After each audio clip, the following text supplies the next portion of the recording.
off by introducing myself as Councillor Philip Downing. I represent Ponderlice and I'm chair of this committee. So before we go down, I go straight to the Vice Chair to introduce himself.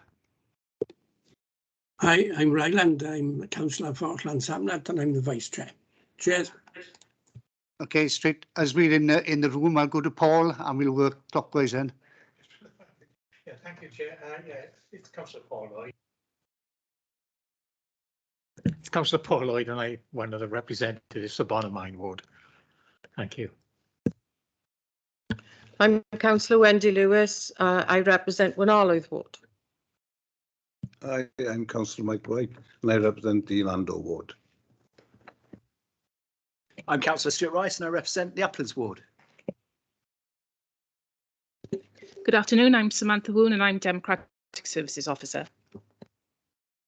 That's in the room. We'll go on to the teams now and first one I see is Will. Thanks, Chair. Will Thomas, Councillor Will Thomas, Mumbles Ward. And then Penny. Councillor Penny Matthews, Llansamnat Ward.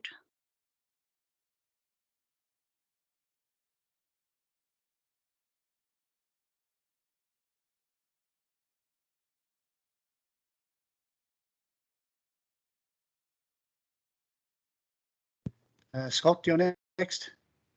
Yeah, hi, yeah, Scott Dummett, lead lawyer. Thanks, Scott. Is Phil here? No. Phil Holmes, are you here? I can't see you on the screen. Donna, would you be able to confirm whether Phil's having difficulty getting in? I haven't had a message to say. I'll double check with him now. He knows he should be here, so unless he's running late from something, I'll just give him a quick call now. Thank you. Right, while she's checking that, we'll just go through the agenda until it's Phil's turn. And again, before we go on to the agenda properly, as you know, if you're on Teams and you want to speak, you press your hand. And with a bit of luck, I've been here a few times, your hands, the minuteness of hands. So Sam's job is to spot you. If you're in the Gloucester room, you've got to physically put your hand up as you were in a normal meeting. And then we'll go through it nice and smoothly. And if you're in the Gloucester room, and like me, you press your button and the mic comes on. If you don't switch it off, then you won't be able to hear anybody else. So we'll, if you don't hear, just you can shout out over there. You can't hear anybody talking, and then we'll do the adjustments here. Right, onto the agenda proper. And item 1 is apologies. Thank you, Chair. We have apologies from Nicola Matthews, Andrea Lewis and Mark Wade. Thanks, Sam. 2 disclosures of personal and prejudicial interests. No, I can't see anybody. 3 is to approve and sign the minutes of the previous meetings as a correct record. The first one was the 17th of March, and the only people who can move this is Mike White and Penny and Wendy. Wendy's moved it, Mike seconded it. Okay, thank you very much. And then the meeting on the 24th of May, which we were all part of. Somebody move that? Yeah, that's been moved and seconded. Thank you very much. And then on item 4, terms of reference. You've all had a copy of the terms of reference. Has anybody got any comments to make on it?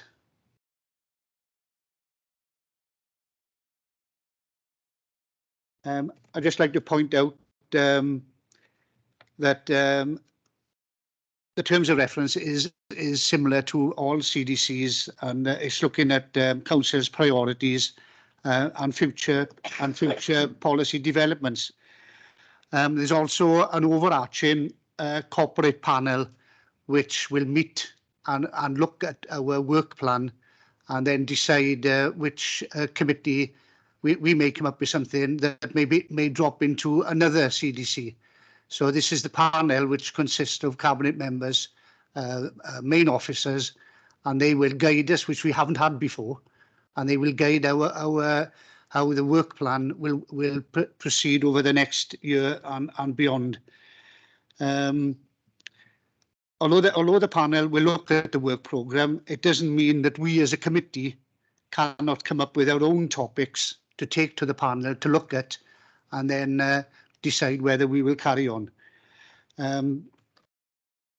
Different to other committees we've had in the past, PDCs, CACs, we will have appropriate officers and resources assigned to these committees.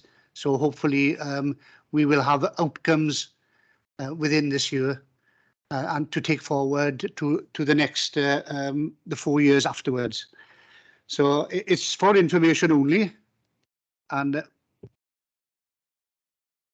if I, is Phil here? Phil is here? Yeah. Yeah. Item 5 is transforming our economy and infrastructure, and it's just a status report. So I should imagine this again, Phil, is just information only.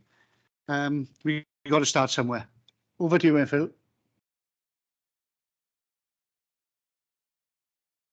Okay, thank you, Chair. I'll leave my my camera off. I've got some connection issues, so hopefully you can all hear me okay. I'll just get the report. So just to say at the start, really, that this report really is just a bit of context, a bit of reflection, I guess, in terms of what we've been doing over the last year, in particular. It's quite high level, so it's not meant to be a detailed sort of piece of advice. It's just giving a little bit of a view in terms of the direction of travel, I suppose. So the first thing I'd say in terms of background, obviously we've been through the COVID pandemic and the global economic crisis that's followed, and of course the big challenge for us now in Swansea is how we recover from that. It's not just a Swansea issue, of course. It's a regional issue, it's a national issue, it's a global issue. But what we've been doing over the last 18 months, I guess, maybe a little bit more, is working regionally to refresh the strategy that we had previously, which was out of date. So it was timely that we had another look at it. So we produced a document called the South West Wales Regional Economic Delivery Plan, and that was produced last year. And like I said, it's very much a strategic context, but it will provide the framework, the guidance, the context for lots of the programs, lots of the projects, and lots of the policies, I think, that we will look towards in terms of transforming the economy and infrastructure in Swansea and in the region. Just a little bit of sort of context for last year. We did also present to the Policy Development Committee a local economic recovery plan as well for Swansea. So that was developed with the PDC, and it was developed in partnership with our Regeneration Swansea Partnership, which encompasses all the main players in terms of regeneration in the area. And that was specifically really about supporting the local economy as a result of the COVID pandemic. So that's been very successful. We've made a lot of progress there. Lots of key actions have been delivered, which I think have really helped support businesses and individuals. And I have to say as well, the council's Economic Recovery Fund has played a big part in that, in terms of supporting some of those businesses and individuals recover from the crisis. And of course, the other thing as well, just in terms of background, which won't have escaped anyone's notice, but some of our strategic regeneration projects have really come to fruition. So we've seen the Copper Bay development being delivered, the opening of the digital arena, but we've also seen things like the Wine Street regeneration, Kingsway regeneration, and also if anyone has been up near Havard recently, then you can see things like the Powerhouse, which is going to be the new home of Penderyn whiskey, that really taking shape as well. So lots of progress in terms of the physical regeneration as well as the economic. So section 2 of the report really provides a bit more information about this regional economic delivery plan, because that is our game plan, I suppose, for the long-term recovery of the economy in the region and in Swansea. It was adopted by the council in January this year, and it was also adopted by the Corporate Joint Committee in March this year as well. It's truly regional in the sense that the 4 local authorities all work together on it. Swansea actually led it, I'm pleased to say, so we're proud of that. We also had support from Welsh Government, and that was very helpful as well. And in terms of what it does, it really just sort of sets out how we're going to build moving forward on the things that we're strong at, and what the opportunities might be. So it's a long-term plan, looking 10 years into the future, and really it's about how we become more prosperous and resilient, and also how we use it as well to tap into funding sources that may be available to us in the years ahead. The plan itself sets out 3 ambitions, and it's really what we'd like to see in terms of the economy of the region. We'd like to see a more resilient and sustainable economy. We'd like to see a more enterprising and ambitious economy, and a more balanced and inclusive economy as well. So that's they're the ambitions that we've set out. And just to say, this sort of work takes a lot of time, a lot of effort. It involved a lot of analysis. We really delved into the evidence base in terms of the economy, the labour market, what infrastructure we've got. We looked at the strengths and weaknesses, opportunities and threats, as you'd expect, and we consulted as well. And I think because we were in lockdown at various times, we were able to use virtual consultation via Teams, which allowed us actually to have a much broader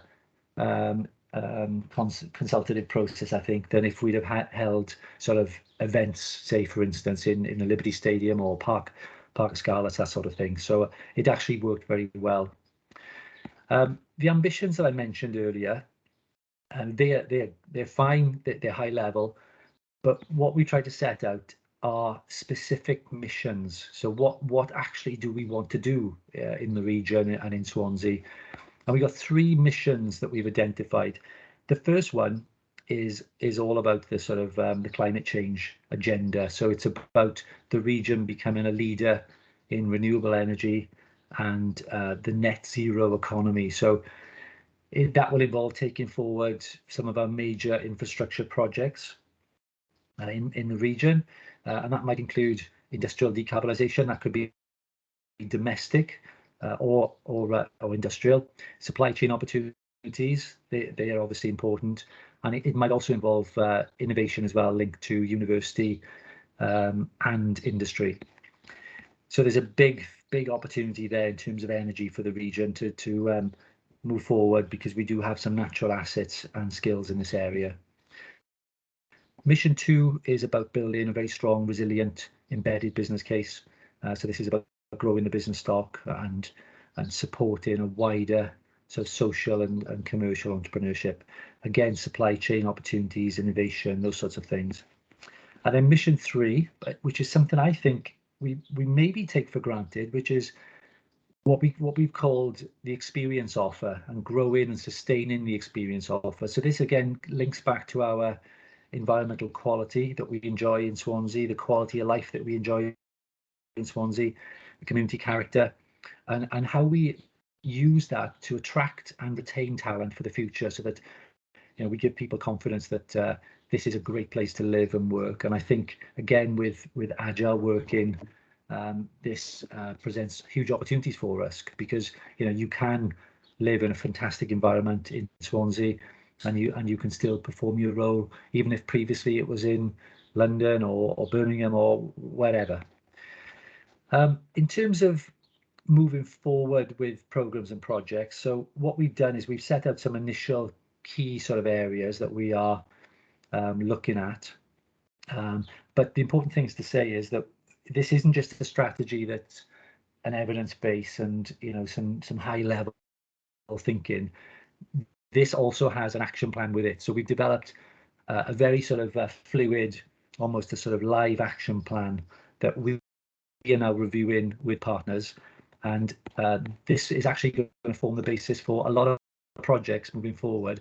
It'll be owned and overseen by the Corporate Joint Committee, but we've started work on this already. So none of this stuff comes cheap. All these projects, of course, have budget requirements attached to them. So we'll be working with Welsh Government to tap into some of the traditional funding sources that we've had in the past. So, for instance, the Transforming Towns agenda, which helps us with town and city centre regeneration.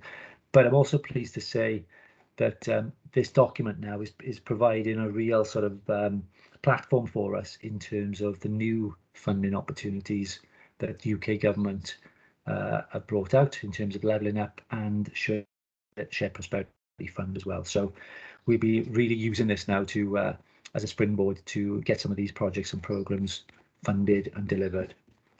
I think that's all I wanted to say, Chair.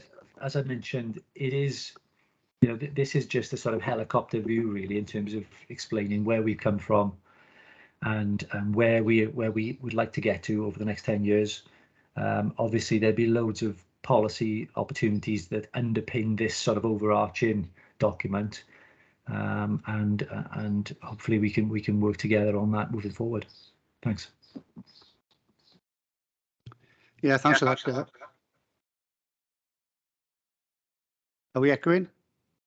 No, we're not right now. Thanks for that, Phil. I don't know if there are any questions or comments on your report. I'm not going to ask you, did you put your hand up? Just a couple of questions, really, Phil. Thanks for outlining the report. There's a couple of questions I've got regarding to it. In terms of the REDP or REDP, I'm not sure how you would say it, but there seems to be some great ambitions and there's some good missions. When will the document be reviewed again? Because I think there's some opportunities potentially have come around in the last few months that would be really good to see considered by it. And some of the approaches seem to be what they would call, I suppose, industrially, a linear approach rather than a circular approach, because I think we've got an opportunity where you say about net zero in terms of energy. I think you can also look at net zero in terms of waste and a circular approach to the economy there. I just thought it would be interesting to see if that's been considered. And in terms of funding, there's obviously 3 areas that this report would be funded by, or the ideas. One of them being the Shared Prosperity Fund, which I know that Councillor Robert Francis Davis has outlined very recently, and that's good news. There's also the Levelling Up Fund, which is available to support it. And I'm aware, I don't think we were successful in any first round bids for that. And the biggest opportunity to transformation, which would affect this policy as a region, is the opportunity now from the 12th of May to become a free port, which has had a transformational impact in Middlesbrough and the Teesside area. It's already in the last couple of years provided 18,000 new skilled jobs in the area. So I think it's just, there's opportunities to add. I just wanted to know when it would be reviewed. Okay, thank you, Councillor. Just to say that we've only just adopted the plan, so it was adopted in January by the council and March by the Corporate Joint Committee.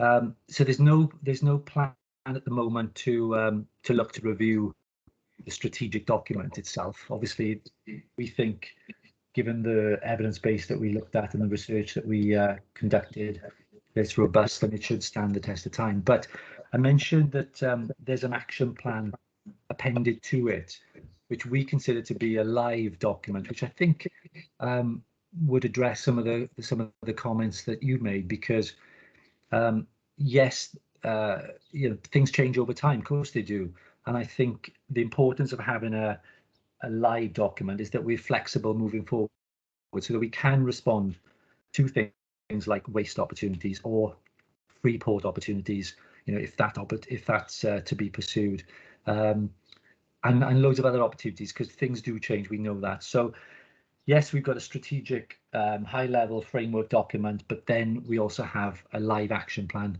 that we're moving forward with. And you also mentioned funding as well, and yeah, absolutely. So we will deliver this via traditional sources of funding. So these traditional monies that we've managed to, well, we've got a very good track record in terms of securing money from Welsh Government, but we will also then be tapping it into levelling up, as you mentioned, and the Shared Prosperity Fund. And we're actually now in the throes of finalising our levelling up projects. So they are being finalised for the second round of bidding. You're quite right, we didn't get any approved in the first round. So we've learned the lessons from that, improved our bids, and hopefully we'll be successful this time.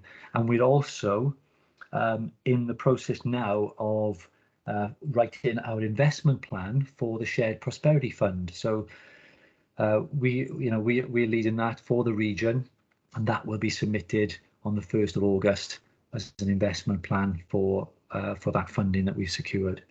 So I'm hopeful that yes, we got the flexibility, yes, we can accommodate changes as we need to, and also we got the resources to deliver. Yeah, thanks. Mike?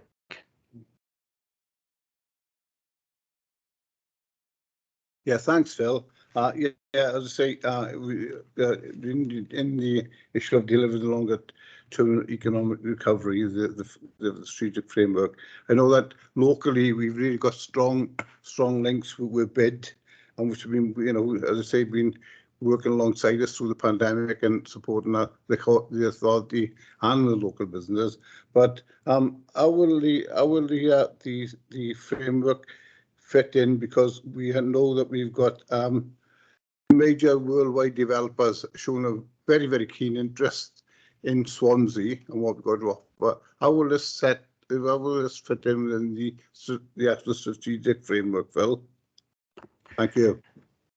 Yeah, as part of the preparation of the strategy itself, we also had one eye on projects as well. And I'm pleased to say that we've got a long list of projects, and one of them, well, several of them relate to some of the points that you've made, in particular, the working with major investors.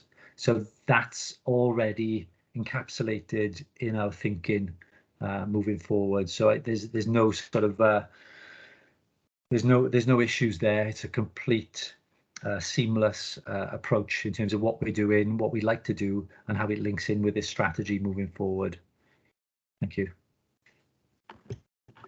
Yeah, thanks for that. Nobody else? No, what this report does do, it does tease out topics for us to look at. And we go on to the work programme next. But the thing that jumps out to me, if you look at just one thing, like renewable energy, I think and I did mention the panel that will meet, which is overarching, is that I listened to the climate change meeting, and they were talking about renewable energy charging stations, and I think what the panel then will decide is that climate change or is it infrastructure. So they will decide who will look at it. But on some of the topics, we may have joint discussions with CDCs, because what we don't want is duplication in any shape or form. And as well as that, proper guidance this time, because in the past, I know committee members sort of delve into the scrutiny side of it, which is not we're not here to scrutinise anything. We're not looking back, we're looking forward. And this is, this is what we should be doing over the next couple of years. So if there's no more questions for Phil, right, thank you very much, Phil. We'll be seeing you every month. No problem. So I'll go on to item 6, which is work plan discussion. If anybody's got any, topics that they want to, not saying that this is what we will look at, but we'll record them, and then if these would then go to the panel, or like I said, which are cabinet members and chief officers, and then they will come back and not only say what we will look at, but we will have the right officers guiding us as well. This is open for discussion. Anybody? You put your hand up like that. That isn't a hand. All right. Okay. Thanks, Stuart. Okay, thank you. Just following on from just trying to unpack the missions really as one of the parts of the work plan, I'm hoping that we might be able to look at the mission 1 and unpacking it in terms of a circular economy or a circular strategy towards industrial investment. And I think what would be really good is to have a look at the example of Kallenberg and Symbiosis in Denmark, where they've got 12 companies all working together, and they've got rid of the word waste. Waste doesn't exist. So, for example, one company's waste becomes another company's supplies that it requires for fuel or requires for investment. And I think if we're going to be really different and not just try to be the green economy as everybody else is trying to be at the moment, let's move forward a step beyond that and go for a zero waste economy in terms of looking at sort of energy production. And I think also it's about providing conditions, which might be a second project, and that's how can we upsource the planning department and planning in Swansea, so that there are many developers coming on stream. How can we enable as much investment as possible and as many projects to go forward as possible, obviously sensitive to planning requirements and impacts. But I think, we've got to find a way in which we can make the most conducive environment for that going forward in terms of resourcing. And I think, those are the kinds of issues, and make the most of these funding opportunities. We've had record investment in the last few years, and there have been big projects, but what we mustn't fall into is record borrowing because of them. We want to try and make sure that they're funded as much as possible. Yeah, thank you, Stuart. I'm sure Ben Smith will take all that on board. Will? Thanks, Chair. The first point I've got, I'm not entirely sure it's relevant, but I'll say it anyway because based on the sort of net zero topic Phil was talking about earlier, just wondering if the committee could potentially look at potential small miniature hydro sites in the county to see if that's something that we could utilise and build out, because obviously it's it'd be relevant and might produce some clean energy. Second, but as I said, I'm not sure that's relevant for this committee. The third thing, based on the sort of character of the area, one of the things Councillor Robert Francis Davis asked the Estates Department to do a while back was the bay sites, and I'm not sure what's happened with that or what's happening with that. So all the way from the whole bay and including Langland, just that would be something I'd personally like the committee to sort of look at and keep on top of, see what's happening with that. Also, shared workspace. I can see us moving into a point in the future where we have satellite shared workspaces, and what I'd like to see is Mumbles, Gorsainen, Clydach, or Morriston, major centres having shared workspace hubs that people can utilise, and I think that's also something I'd like the cabinet to look at. But that's all for now, Chair. Thank you. Yeah, thank you, Will. The hydro and utilising hub space, I think, are very good ideas that can go back to cabinet members, and whether it would be this committee. With the bay, you're saying we could look if there is a strategy or a policy, but we're not a committee to look back, like I said, to say what have you done. That's not for us to do. That's for scrutiny to look at. At the same time, other things that I was looking at, there was a regional economic recovery plan. Have we got a Swansea one that we can look at? We have, so we could then link into the REDP, developing an EV farm, charging networks. Would they come under us, or would we have joint meetings, or would they come under climate? And then in the past, this committee has looked at the green fleet and the grey fleet, whether they, I know the green fleet, the strategy is going to be visited again this year. It's every 3 years. So whether that would come under us, and then to see how we move in towards net zero for the council by 2030. Personally, I'm interested in the more homes and the decarbonisation.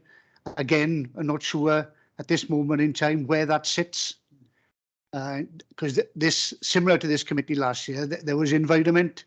Well, the environment is not under our purview this time. And then we've got things like empty properties. Where are we with our LED improvements with the street lighting? And obviously, the big thing with Swansea over the last 2 years is the city deal. Do we need to move that forward along with the city? So those are things that I've been jotting down and take to the panel to see how they will look at things. And of course, they're not going to come back and tell us, look at all that, even if it's just one thing we look at and we start it and we finish it. And I'd be happy with that. Right, anybody else? Can't see any. Mike?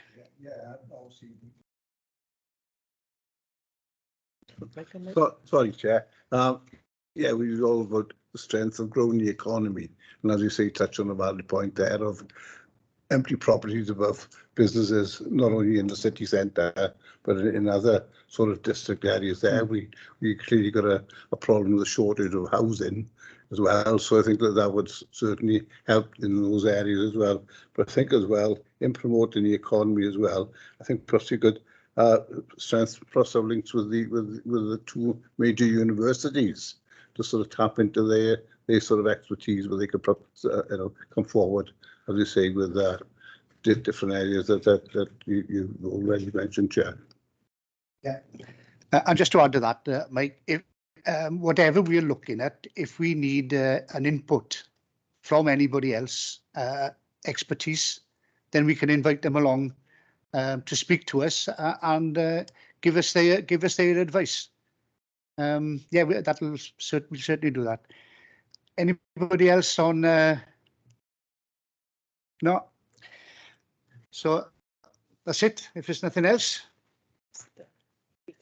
Oh, date and time of meetings. Are we happy with the way we are? 2 o'clock. Yeah. Okay, lovely. Okay, there's nothing else. Thank you very much for attending, and let's hope we can all get in this room on the next meeting.